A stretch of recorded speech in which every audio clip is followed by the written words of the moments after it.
So we've talked a little bit about the parts of an establishment. Now, are there any theories out there that can help us understand what the best single structure for an establishment is? What's the best way to sort of set the different parts of an organization to work? And as you might recall from our earlier experience of thinking about the parable of the closet, we probably need to recognize the limits of these parables of this best organizational structure. So let me give you a few examples of what I mean here. So one proverb from the Simon article is the idea of a limited span. So, for example, a horizontal organization, like the one on your right, is like our firefighters. It's very flat, and everyone's reporting to one boss. Now, as you can imagine, if you've had to manage a few employees before, once you get past 20 or 30 employees, you're managing them all directly. That's a lot of direct reports. In fact, there are sort of some people that think really 10, maybe 15 direct reports is about as much as you want. And underneath that, what you need to start having is a more vertical organization where you have people who directly report to you, like these middle managers going up to the big boss.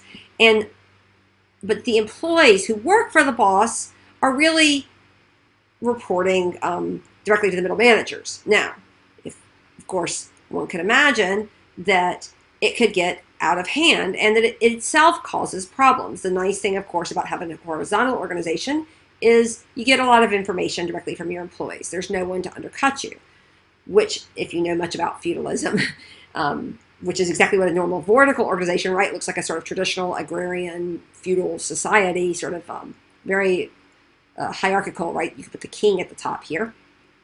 What you can imagine is that there's a lot of lords underneath who might want to try to undercut your power, not give you information, and in other ways try to, not support you with their troops.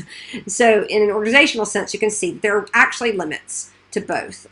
You don't want it to be too tall and skinny. You want to be careful that you have some ways to sometimes get information flows around potentially rebellious middle managers, but direct horizontals can simply be too taxing in terms of actually directly managing all of those people.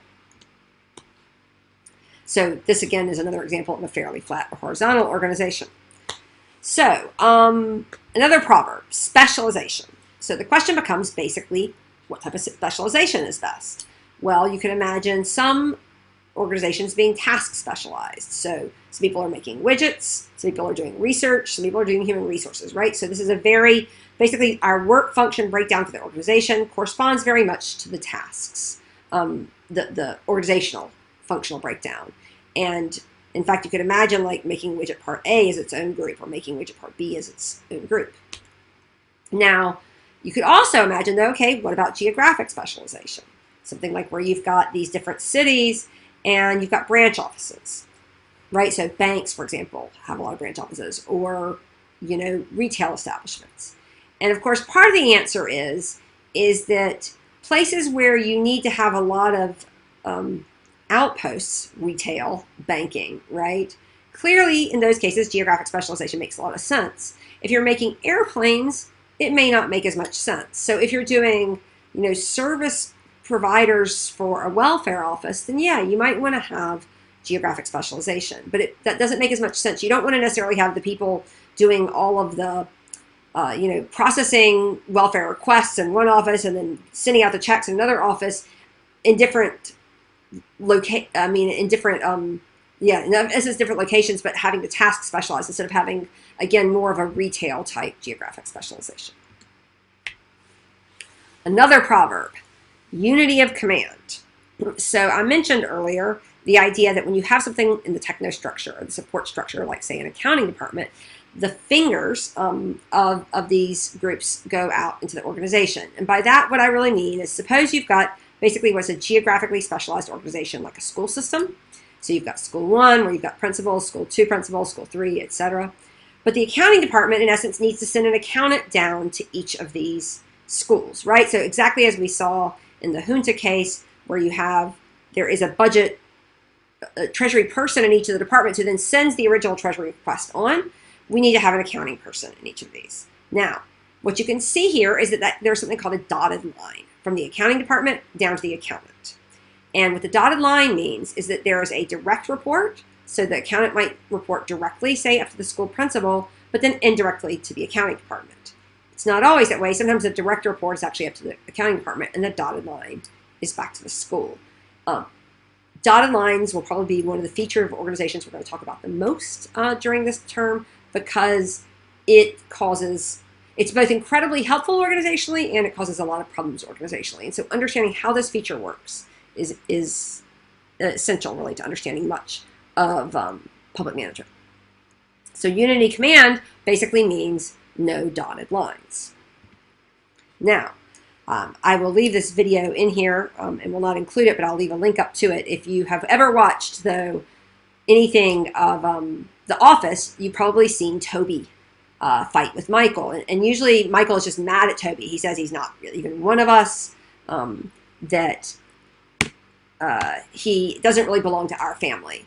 And of course, what does that mean? Well, Toby is the HR person. He does not have a direct responsibility to Michael. He actually has a direct responsibility back up to corporate HR. And so if you hear this type of friction, you can understand it as in large part a product of the unique dotted line relationship there that exists, and the idea that Michael is not Toby's only boss, and it drives him nuts. So this is a pretty normal reaction for many people having to manage dotted line relationships. And of course, what does it make Toby? Absolutely miserable. Again, quite typical of a dotted line relationship. So basically what I end up calling them in this class is we're going to call it the two bosses problem and the dotted line problem. So in essence, the employee, in this case Toby, right, has two bosses and is going to experience things like role ambiguity and is going to attribute threat and not opportunity to things. So they're always going to be worried, much like Toby, about what might happen because they aren't sure who's going to get mad at them next, because they're going to have to let somebody down if their bosses have differing expectations. You can think about this almost like two parents are fighting over a kid in a divorce, and the kid is feeling, just run around and doesn't know who to choose. But the dotted line boss, in this case Michael, has incomplete control and may actually feel like they have, in essence, a sort of second boss sort of looking in on them, but not really in the case of Toby, or that they have some sense of responsibility for what Toby's going to do, but no ability to actually have any authority in order to accomplish that. So this, we'll come back to this extensively in the issues of cross-functional organizations, but just to be aware now, this idea of this dotted line problem, the two bosses problem. In essence, bosses are suffering from dotted line problems. Even really the one, boss one, who has a direct line might have some issues because the employee, in essence, can say things like, well, I can't do that because of boss number two. And so their authority gets undermined. And the employee can end up either in a case of sort of increased power, but more often under stress. I'm not going to talk at length about this, but it might be worth sort of checking over this. In essence, there's a nice organizational sociology literature about really what exactly is that's at the core of what makes these cross-functional management, this dotted line, and two bosses problems get created. And the idea is that there's some, at various points, these articles are actually on the syllabus or on the recommended readings, the idea that it's about coordination, sharing information, about the idea that it can actually create basically the opportunity for more information to be shared, but it also creates more potential conflict. So we'll be coming back to it a little bit more at length, but it might be interesting for some of you interested in the underpinnings, particularly graduate students, of where the sort of academic literature is able to speak to where these two words that I've made up, the dotted line problem and the two bosses problems, come in. Now, one thing I should say about the idea of a dotted line problem, two bosses problem, again, is this is the type of thing that if you work in an organization and you said to someone, dotted line problem, most people who work in an organization who've been there, working in some large organization for 10 or 15 years, or probably even 5, would pretty much know exactly what you mean, because it's just an intuitive sense that you develop after working in an organization for a while. And again, this is a little bit more in the background in academic literature of theorizing about unity of command. Again, there's deep literatures on these that can be interesting, and I just give you here a list of these ideas. It is probably worthwhile to look carefully at some of the ideas of things like what exactly is happening, that there's a, say, when you've got unity of command, you might have a greater likelihood of clear and aligned expectations, and when you don't have it, you lose it. So these are just slightly nicer ways of saying what I was explaining before. about what the differences are between having one person report to everyone, this very inefficient, direct reporting, say, versus, say, unit of command versus getting underlined with the other.